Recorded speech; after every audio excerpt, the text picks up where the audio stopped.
Good morning, everyone. It is Monday, August 28th, 2017, and this is your fun fact of the day. So you've moved out, you're on your own, and you're living alone.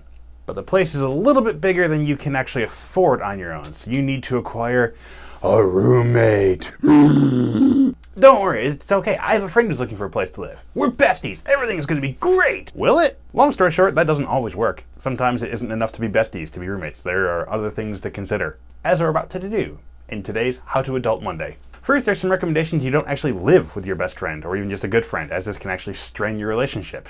You've actually likely heard of somebody who tried living with friends and it didn't actually end up working out. So the first step is to at least meet the person that you're going to roommate with, at least once. Consider sleep patterns. Who's a night owl? Who's an early to bed, early to rise sort? These are going to come into conflict, especially if they're not the quietest person. This can be a deal breaker right here, as sleep is critical in life, even for solving problems, like with your roommate.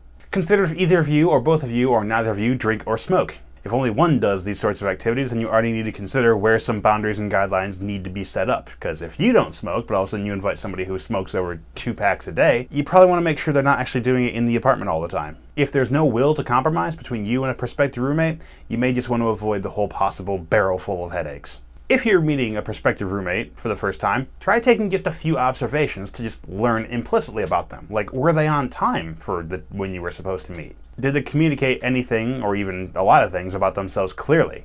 Did they just rub you the wrong way? Was there something just off that you just didn't like? Did it seem like they just wanted to raid your medicine cabinet and blast Justin Bieber all day? These are sorts of things that you should be aware of. And don't be afraid to ask for former roommate references. It may seem a little rude, but you should know what you're getting yourself into when you're living with someone. Just get a feel for somebody who's lived with this person before. Just get their takes. Like, okay, tell me about so-and-so as far as living. Did they help at all with chores? Did they just smoke and blast Justin Bieber all day? Did they get into fights and bring home really illicit people?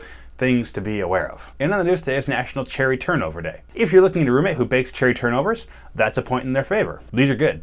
Hope you've enjoyed this fun fact of the day. See you tomorrow.